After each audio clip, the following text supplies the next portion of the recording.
That's pretty good. All right, we are live. All right, we're here with the filmmaker from One Cold Morning. I watched this film. Amazing.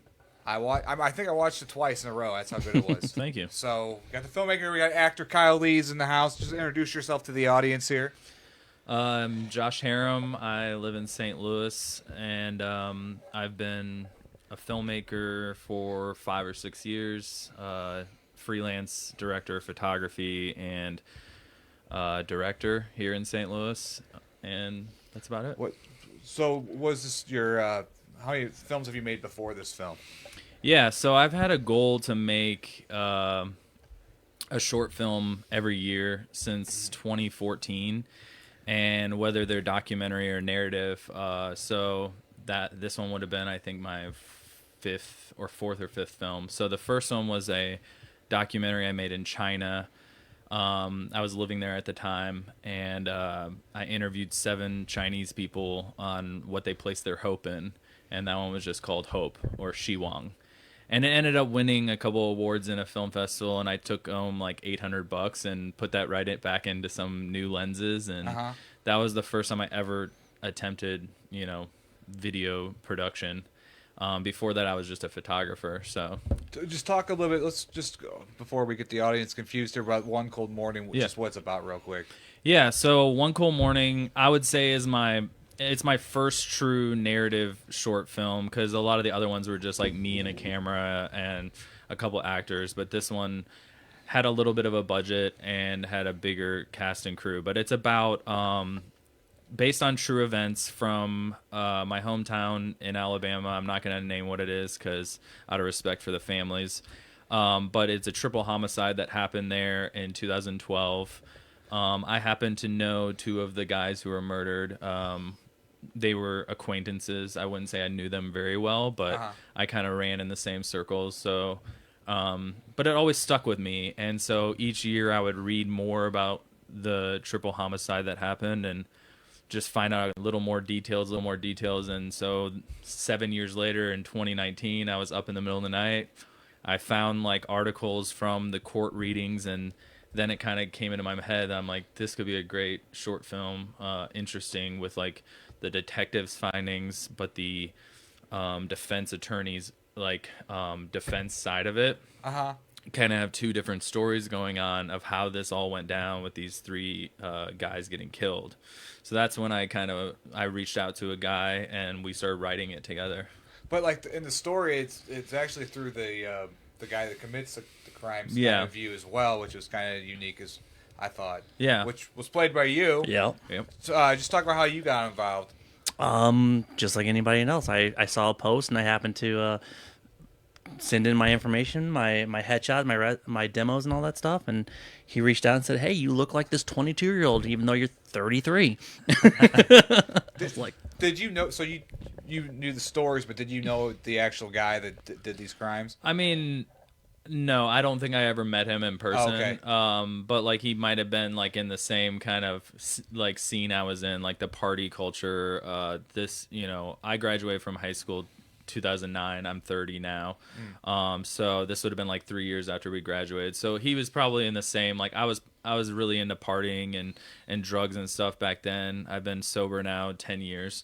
So that was kind of right when I got out of everything. So by the time this whole thing went down in 2012, I was long gone. I was actually living overseas. So okay. But it still for some reason just stuck with me because it was just like in my like near my neighborhood, and it's just a really weird way of a murder happening too. It's like early morning, over $40 like of a drug deal. So it's like there had to be something else that went down for this guy to just snap and shoot 3 people in cold blood. So when you came up with the idea, what kind of character were you thinking for like for the main character? Like what was your ideas for him? So Ryan Tollison co-produced it and co-wrote it with me. He lived in Alton. The reason I reached out to him was we had coffee once before, and we had talked about producing something together, and I really liked the backdrop of Alton, and that's where he's born and raised, and he was a video producer, and he went to Webster quite a while ago. But so he kind of had connections over there and like locations and that kind of stuff. So I was like, this would be a great partnership because I love the backdrop of Alton, and then he lives there. So we started writing it, and that was kind of the question: is like, how are we gonna tell the story, and what character for Hunter?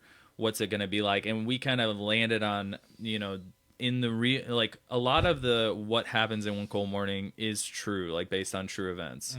I guess I would say like the flashbacks with the friends are the things that we had to kind of like elaborate, and kind of took some of my own stories from like when I was in that culture. But as far as like Hunter's character, we thought about, okay, we'll show a little snippet, but then you kind of have to figure out, do you believe what he's telling to his parents, which is like it was all self-defense. And so you're almost we wanted the audience to kind of have some sympathy and like kind of relate to him, or see that he's a complex character, but you're not instantly gonna go, oh, he's a murderer, Right. until like the end when like everything gets unraveled for you. So that was kind of the route we wanted to take, is like we wanted the audience to kind of believe him at first, and then over time start uncovering the truth with the detective. Okay, so let's just talk about the process. Like when you come up with the script, and then even when you come up with the character, how do you break it down? So when you came up with this idea, did you come up with the beginning and build from to the beginning, or like how do you create like a script? Yeah, so I would say I do what's called like an outline. So I have like the main events. I'm just looking. So Sure. I like right here, it's like big picture. You have like the four guys, show the relationship, show the party lifestyle, build tensions, the drug deal, the robbery, the shooting, the confession, the arrest. So I had these elements, Right. and then it's like, how do we want to tell the story? Do we want to tell it just linearly, or do we want to kind of bounce around? And at first that was another question. So then I guess I write those out, and then start building those out a bit bigger and bigger, like adding in dialogue and adding in more action. But yeah, I would say that's the first step, is kind of just building an outline with like the main events. Okay, and then when you get the script, how do you, when you read that character, how did you break that character down? Like what's your process of trying to find that character? Well, honestly, I had a lot of communication with Josh through this character because they were true events, so I wanted to be as natural as possible for the character. So he helped me a lot in the process of directing him and what's the other guy's name? That helped you produce Ryan. Ryan, yeah. Him and Ryan actually both. I mean, we would be right there ready to shoot, and we would do kind of like a rehearsal, and then they would kind of correct me in anything that they felt that was not natural at that point. So then I was able to pull the emotions from their direction, really. Right. So We were talking before we start this podcast how we kind of we do the lines over and over again, but yet we don't use the same energy that we do when we get to the set to keep it kind of fresh. Yep. Is that what you kind of did with the script? yeah, I actually left myself quite open to it, so that they could direct me a lot easier. Because sometimes I find that if you build this character and you get everything set the way you use it, and you practice and practice and practice and practice, it's really hard to break it, especially when the director's like, "Hey, we actually need it more like this." Right. So for this character, I kind of left it more open to be able to change the interpretation for what they felt that they needed. I kind of had an idea for each of the characters going in. Like even right here, I wrote down like character profiles. So like Hunter, I was kind of like frantic at first, then more and more psychopathic and cold and angry. So like that's kind of what I saw. Like I was saying, I wanted the audience to almost feel that he did like do something in self-defense or in like a frantic moment, where like over the time I wanted his character to feel a little bit more cold, a little bit more heartless, and that's like kind of the direction. But I gave him that also ahead of time. I usually try to tell people like what their character's like, like Garrett, who is played by Chris Martin, I kind of had like a big teddy bear, kind of rowdy, and he's the one who's like getting the drugs and stuff. So I already had that kind of idea ahead of time. And Okay. then We're gonna just hit play. I forgot to do this. Oh, Let's okay. hit play, and we'll just have it play in the background. We can cut to it if we need to. Actually, the audio's going through. So when you wrote the script, talk about like from writing to actually starting to shoot it. What was that process? You talked a little bit about it in your. You did some amazing. Like behind the scenes Making videos, of, yeah, yeah. making of, which I really enjoyed watching, and so just fill them back in of like Yeah. the time it took you from finally you got the script done. Hey, it's good. Yeah. Let's go ahead and shoot this. Yeah, I mean, it was interesting because I basically from concept was August 2019 to shooting, which was December 2019. So not too many months there, Right. but still a little bit of time to plan. But yeah, I would say like the first month or two were like the writing and kind of meeting with Ryan. But then I went to India in November of 2019. So I was actually gone and like watching like their video auditions and stuff like while I'm in India, and it was a hectic time. I also just had my first kid. Oh, wow. Okay. So he was only like he was born. Or actually, no, I started because he was born September, and I started like 2 weeks after he was born, like with the idea. So it must have been September, October. Yes, and then I went to India like November 1st. So I was only like 2 weeks or a month into the whole process when I left, and I was there for 2 weeks. So that kind of was hard when you're trying to produce this whole thing. But basically, what we did was, I had the outline. We met. We were writing the script, but like even while that was happening, we were already doing some other things. So like I reached out to another guy, Michael Scott, which it's funny that that's his name, but do you know him? Yeah, Michael Scott. Yeah. Yeah. So so he's another Alton resident, and he went around and did some location scouting and meeting with different people to see. So like he's doing that over there. Ryan was building the GoFundMe and putting out those auditions on STL auditions. So he's doing that while I'm trying to like write the script, and then he's, we're kind of just going back and forth on the writing. But then once we locked that all in, it was kind of more, choosing the different actors, which this is one thing, I guess, I was very rushed because I had that goal of a short film every year, and that year was running out. And, Right. Here I am, I'm September, October. And so I only have a couple more months to like get one in the bag. You got to So shoot in wintertime, right? yeah, so I kind of was like, I'm happy with everything that went down, but I think on the next one, I'm going to take my time and do more rehearsals with the actors, have a lot more prep, because my idea was to do like a rehearsal, but we ended up just kind of meeting at like this bar, and it was too loud, and we couldn't really do like a table read or anything. So it was kind of just one of those things where I'm like, okay, I'm going to trust that the actors are going to have their, crap together, Right. and go with it. But yeah, so other than that, locking in the locations was probably the hardest thing, like as far as producing a film, especially in a city that you don't live in. Where are you from? Well, I mean, like I'm kind of all over the place, but I've been living in St. Louis like 5 years. Okay. But filming in Alton, it's like I have no one really besides Ryan. So I was kind of leaning on him, and then a lot of his friends and relatives like weren't really going for the idea of giving up their house for a whole day. Right. Because this was a 3-day shoot, and each day is like 12 You hours. shot that in December of last year? Yeah, Okay. December of 2019. But Okay. yeah. Okay. And so it's 3-day shoot. So was it like 3 Saturdays or what? How No, did you guys- like a Friday, Saturday, Sunday. Oh, so yeah. I try Verify. to do it like back to back like that, because if you're gonna rent gear, if you're going like you can only, usually you can't like rent it for a day, send it back. I mean, you're gonna pay a lot more. So, as far as kind of leading up to production, got the locations somehow. Just friends of friends said that you can use my house.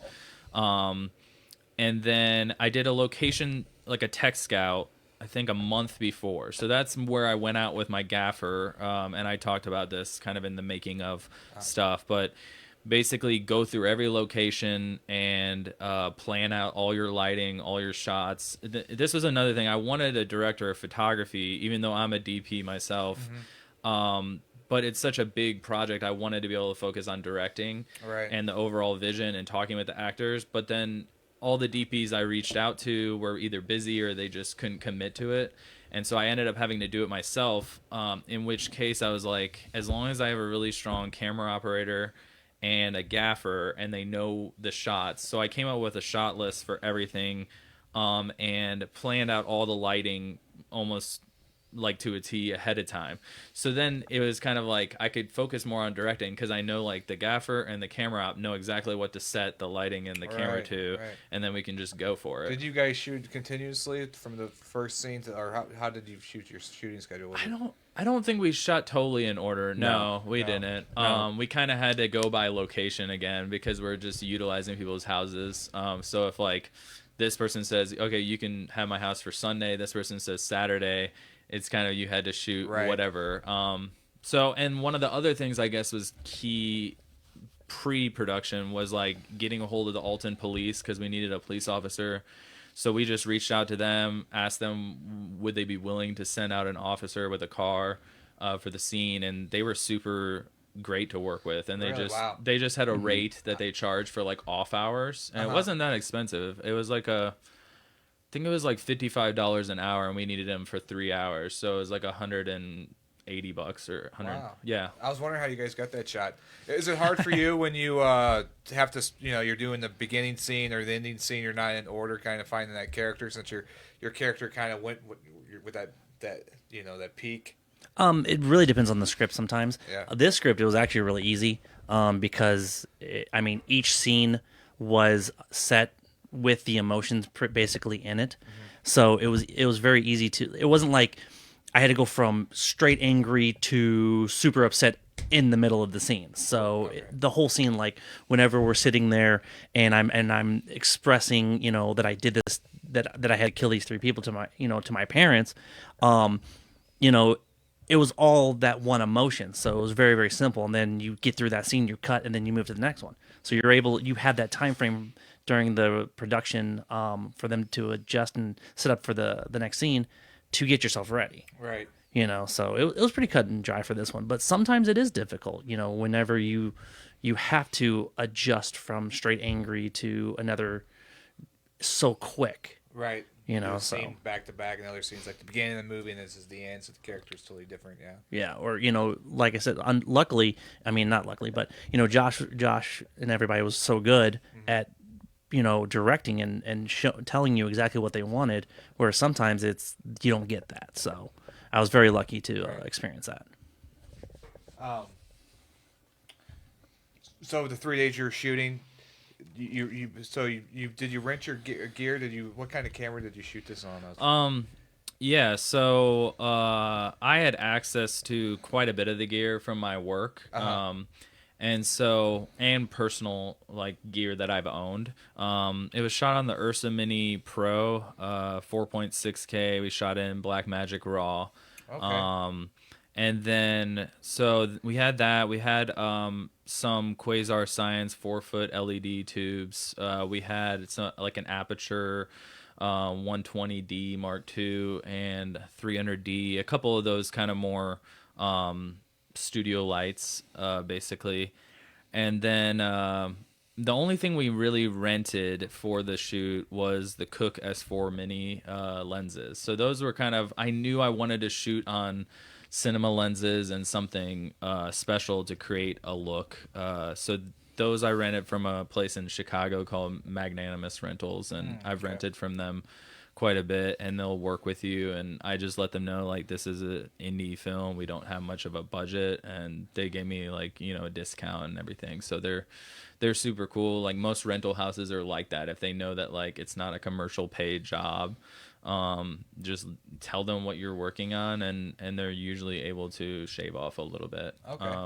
And then I also rented, there's some other things, like for this one I purchased like walkie-talkies because I knew like on other previous projects I've been on, you're like running around trying to find your gaffer, your AD, and you just can't, they're like outside, so you have to like, I'm like, I'm not going to do that. So I'm going to give the assistant director, myself, the DP, or I mean, I guess the camera op and the gaffer on this. We all had walkie-talkies so we could talk to each other. And then I guess another rental was the small HD wireless director's monitor so that I could kind of walk around and not be right on the camera. So I could just see the image and I could talk to the camera op even though I'm over here talking with Kyle and giving direction. So that was another kind of key thing to just speed up the process. Yeah, that thing was super cool. Yeah, I guess you can show Kyle like the frame, that way the actor knows where Yeah, to be. And also that. Yeah, that's cool. Just looking at the footage now. The lighting's so amazing how you did it, man. I just I was so impressed. Like the scene where you come out, we talked about this on the last podcast with the snow. Like how Right here. like, Right here. The film gods were on your side. Yeah, they Oh were. my god. Yeah, a huge blizzard came in, and I mean it's funny because it just happened that this scene was, right when the snow was really coming down hard, and I knew I had already planned to shoot it in slow-mo. So this is 60 frames per second, and then there's one shot that's 120 when he was looking out at his friend drive by, which I really wish I could have shot at 240 if I had a red or something. I could have, but anyways, the other part of it is Alton's kind of far from a lot of the actors, and it was coming down like hard. There was accidents all over, and actually one of the key actors who plays Kyle's mom was really worried, and she was thinking about not coming, and I had to like plead with her because I'm like, this is months of preparation and the gear's rented. It's not like we can just reschedule. So it's like either she shows up or Kyle doesn't have a mom and he's an orphan. And a father. Yeah. He'll have a father, but he won't have a mom. But so she came, but it wasn't easy. Like our the PA, when she went out to get food, like her car slid into someone else's car. Like yeah, Oh, wow. I didn't know that. you didn't know that? Yeah, no, she had like it was just so slick out there. Even like when the cop got there first, a car had slid into another car. Didn't right he slide outside. into somebody's car? Or he slid it, yeah. Yeah, that's what I The thought. cop slid into another person's car, Oh, like right shit, before man. he was about to film. So Wow. I don't think it created any damage though.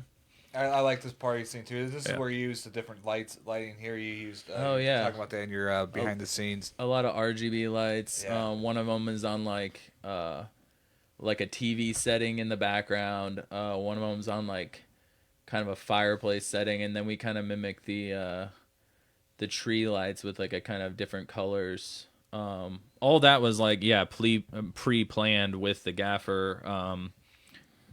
So that was kind of, you just set it up and you already knew what you wanted. Do you try to set all that stuff up prior to the day of filming some of these? I some mean, of these scenes? most of the time I don't have access to, Oh, okay. but like as far as planning, like all of it was planned. So then you can move fast as far as like lighting. It would be great to pre-light places, but we just usually didn't have access to the spot. Right. I actually like the fact that one thing I learned, I didn't know there was a difference between fogging and hazing. Yeah. Oh yeah. That was something I learned there. We hazed up a lot of the scenes just with a haze machine. A lot of the indoor stuff, it just creates a lot of like texture and depth. The other, I would say, biggest thing was having a Steadicam operator. That was the first time I worked with a Steadicam operator because they're just pretty expensive to get. And Craig Phelps is amazing. Oh my God. He works for like the Blues, the Cardinals, and a lot of other commercial stuff as like a professional Steadicam operator. And he was actually Corey Bush's campaign manager during her campaign. But yeah, so like having key people like that who I didn't have really a budget for this. It's just all kind of, I was able to give everyone like a little thank you for being a part of it. But Craig's day rate, would have been, and he was out there for like 3 days, so it would have been more than I could afford, just one person's day rate, and I had like a 10-person crew. So I mean, this film, if you paid everyone what they were worth, I mean, would have been like easily $50,000 or something. But I like that about St. Louis's community. Like, they're willing to come out and make things if they believe in the project, and it's the best experience I've had. Yeah, it looks great. So, I mean, the goal with this maybe is if somebody would see this, would you ever consider making it into a feature? Like, not this story. I think this one I was like, it's a standalone piece kind of, but more of like what you're saying is someone saw it and they wanted to make a feature. I would have like, the idea was to have a script for a feature done by the time this was, out there in like the festivals. So if somebody did see it, I could go, I do have a feature that I want to make. And that was kind of the goal, more like a calling card and just a standalone piece. Have you been sending it out to festivals? Yeah. What's kind of results have you been getting? It didn't actually do very well. Now I don't know. You have COVID going on. Yeah, too, yeah. So that, I mean, I think with COVID, and it could be that that it's not the most uplifting film. It is. It's a heavy story. Right. I think it's an interesting story. I love the like true crime genre, but as far as like when this film got finished, it was like right at the beginning of COVID, and I submitted it to about 15, 16 film festivals. Each one is like a $55 entry fee, so that's like $750, $800 out of my pocket. Wow. That I just I wanted to see this thing do it, like get into them.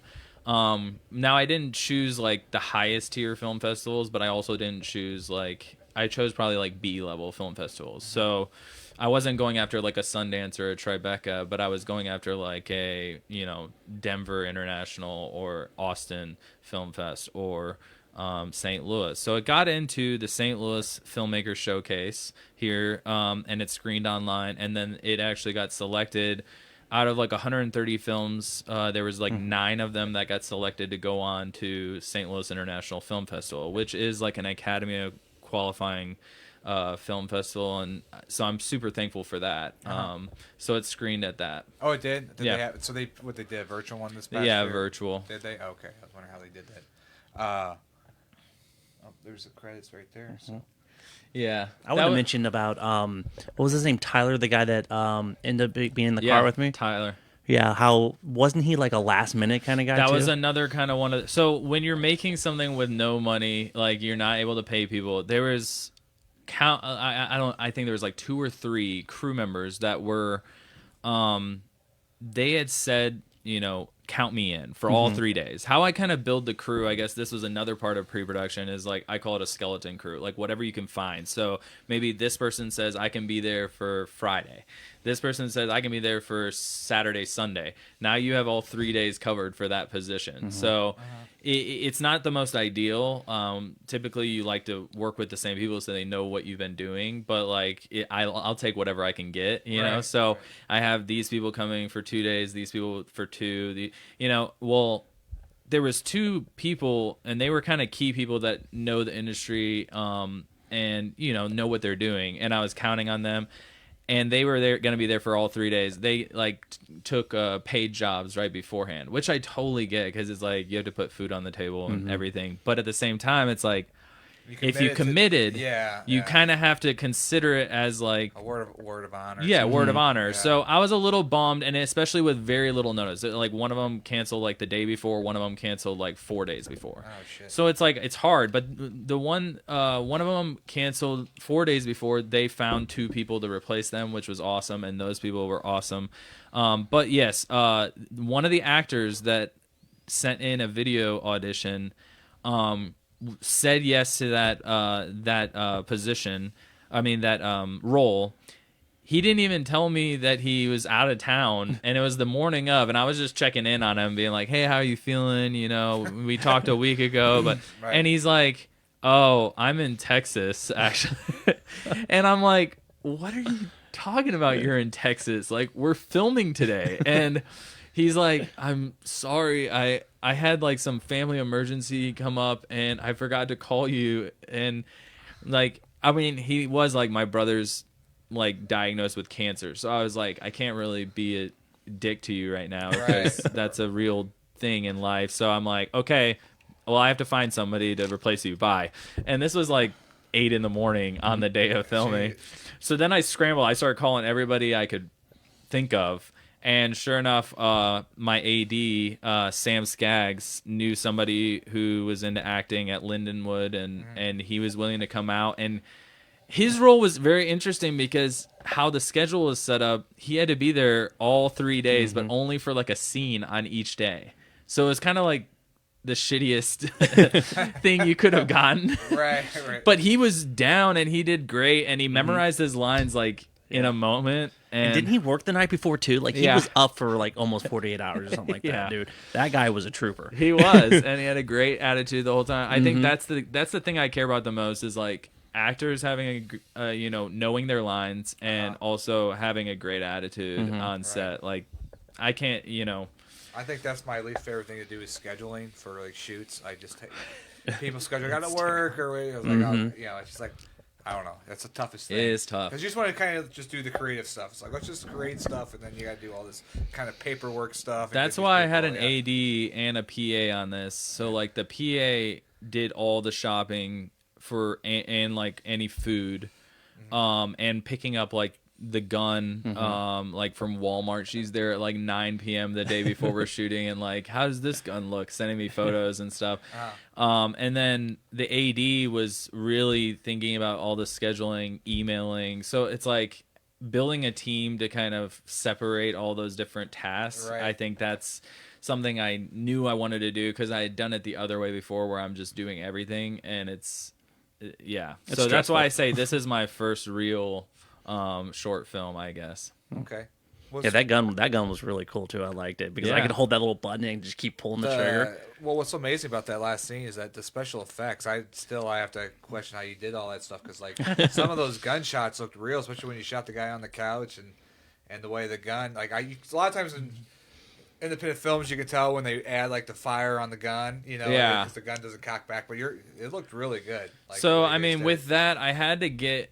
You can't get like the real cheaper airsoft guns because they won't have kickback. So this one actually did have the kickback in the gun. So where you see it and the hammer goes back. So that was real, except for one time it didn't kick back when I needed another bullet. So then the VFX artist. So I worked with a VFX artist out in Seattle, and I just found him through Facebook. Reached out prior to filming and was like, hey, I'm doing this project. I saw some of your work in this other short film. Would you be willing? And he gave his time. It's like so many people like that. I don't know why they all said yes. It's like I really don't. And but you got lucky because they were all good too. they're all good. You didn't have any bad volunteers. Yeah. Yeah. So he he developed all that stuff. And I kind of, going into it, I knew I wanted to be, I guess, show some blood. I knew I didn't want to do the whole thing where it's like, the gun points there and then bam, bam, and you don't ever see the person.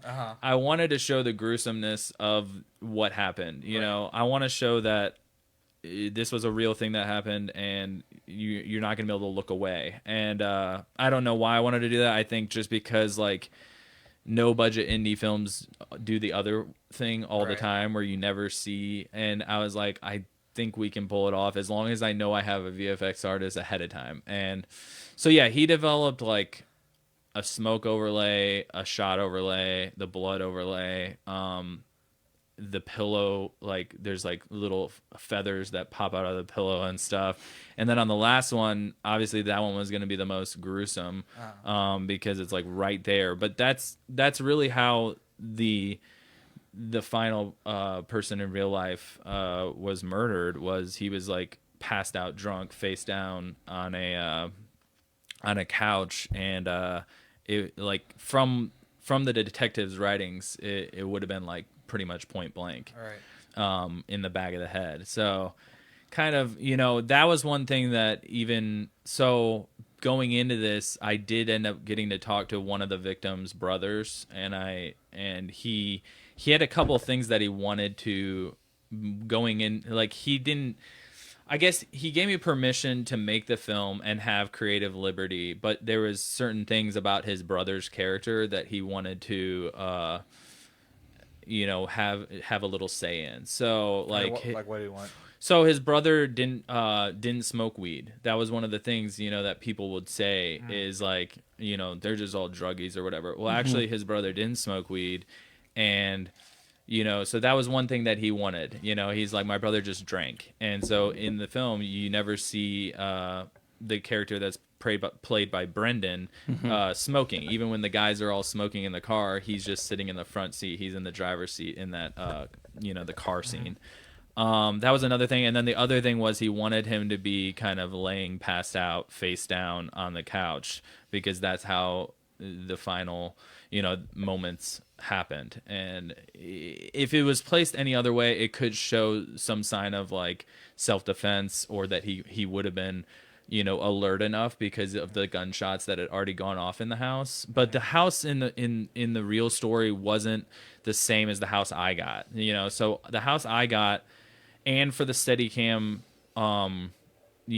positioning, it was all on one level. So like you probably, if everything wasn't filmmaking magic, you probably in real life you would have heard the gun, and the third guy would have been awake and probably jumping out the window or something. But in the real story, it was a little bit more spread out, and the final guy was in a basement, on a couch. So Andy was passed out drunk and had a ton of like alcohol in his system from like the toxology report.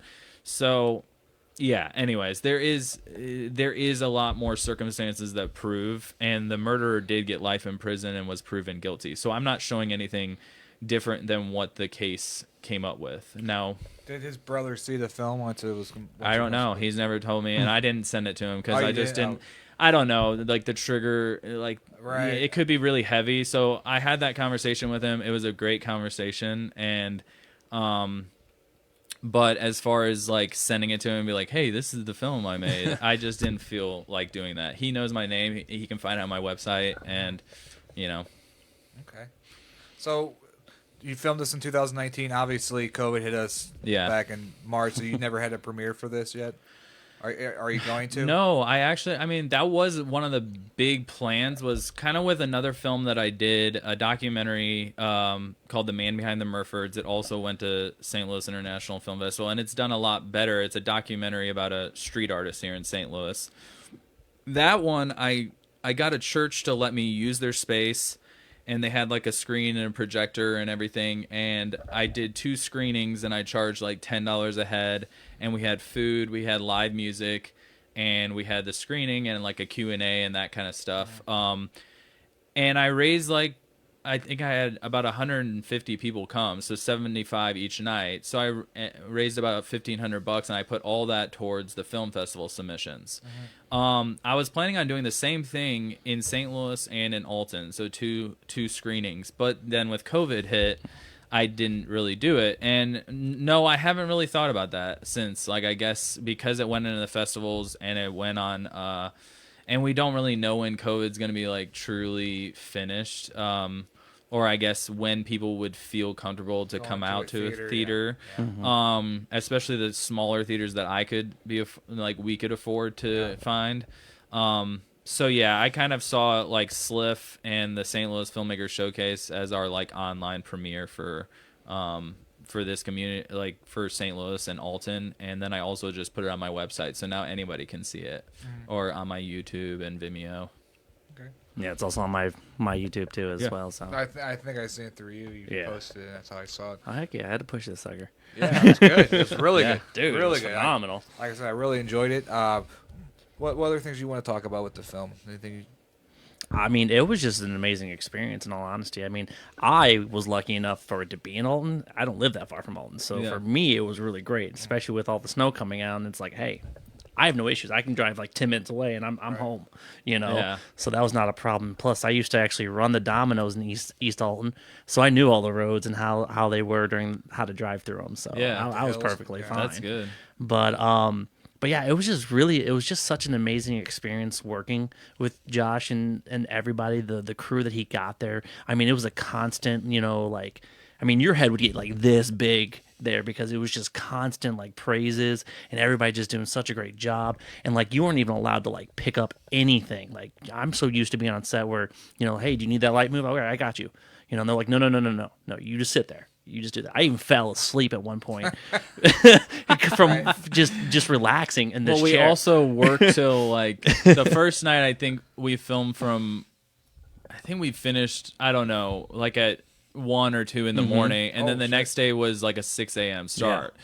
So, and then that day was like a 14-hour day or something. So, like, we crammed a lot into the 3 days because it was like a 14-page script to tackle in a weekend, which is pretty, you know, that's pretty substantial. Yeah.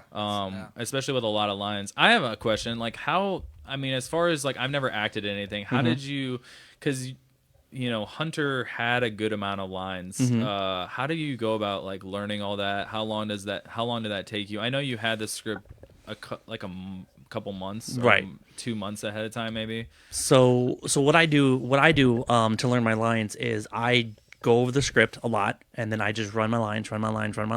Like I'll sit up in my room and I'll just be run the lines. And then a lot of times what I do is I just stop for a little bit because if you constantly keep doing it, it just gets overwhelming. So then we were just talking about this earlier. We have Drew, a guy that we worked with a lot of times, and the way he works is you go there and you learn your lines right then and there. So working with him multiple years has actually helped me be able to get on set. What lines are we doing? Boom, and I got them right there. You know what I'm saying? Just go off all my own, and then I just run my lines, so that I'm refreshing myself into doing it. So that's kind of how I've learned to process it. Do you have like an acting, like a partner or something, like, or no? So sometimes my girlfriend will help me. Yeah, where she'll like read the other person's. Okay. Or like my brother or my daughter. Even my daughter sometimes. Like I've done auditions and you'll hear her little voice squeaking in the background, and she loves when she gets to cuss because like during some parts she'll be like, "Screw you," and I'm just like, yeah. One Cold Morning has a good amount of F-bombs. yeah. Anything else you want to talk about with the film? Anything we didn't touch base on? So they can check it out on YouTube. Just your production company, it's on that page, right? Yeah, it's just joshherum.com, Okay. Herum. I will say, so, you know, because this project, I knew I needed a little bit of money. I think money is the thing that usually holds people back from taking on something like this. So, like I said, we set up a GoFundMe. We put it out at $2,000. That was kind of the bare minimum to pay for just like the food for 3 days, for probably like 15 people on set on average at a time, between the actors and the crew. And then the lenses and some just other things like props, and you always run into a lot of like just random stuff that you need, like batteries. And so $2,000 was like my bare minimum to make it, and we got about $400 given to us. But then these two guys reached out to me, and they have a podcast that they kind of do themselves, or kind of like video, like broadcasting and stuff, called King Freed Media and Testimony House. So John Simmons and Kevin Eskew, they were like, we want to give you the full 2,000, and I was like, that's amazing, you know. Let's go. I've never had anybody invest money into my films. Like, it's always been just very like, you know, basically no budget and just me and a camera and maybe a couple other people. And then the other films I've done, I've been the DP, and a collaborator, Eric Chandler, he's directed them. He ends up sinking his own money into it a lot of times. But like I said, I just had a baby, so I like didn't have a ton of just like, you know, I can't just sink $5,000 into this short film. So anyways, the only thing they wanted to learn, and they wanted to be able to be on set. And so I was like, well, if you're going to give the full amount, like, you're going to be producers. Like, I want your names on the film. And yeah, you can be on set, you can ask questions. And they wanted to be like in the post-production, like ask these kind of questions about editing and and really learn, because they want to do more like video production. So that was, I just want to give a shout out to them, because without them the film wouldn't have been made. Did you edit this yourself, or I thought you had somebody else? I did. I had an editing supervisor, is what I called him. Okay. That's because I didn't have the money to. Most of the time, editors are the one thing that you can't get people to do it for like the $50 thank you or the $100 thank you that it's so time consuming. because it's so time consuming. So luckily, luckily COVID hit. But yeah, so like I think it was and I think it was right after COVID. Because like we shot it in December, and then there's like the holidays and everything. I think it was like right after COVID. I just sat at my computer, got the rough draft out. And why I call Hezekiah Condren the editing supervisor was because I would send him the first draft, and he would write me a whole email of notes, maybe 25 notes.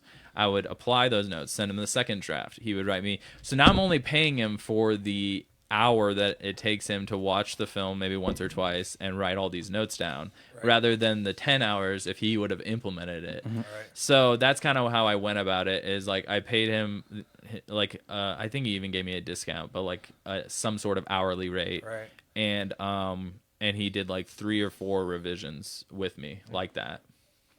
It looked great.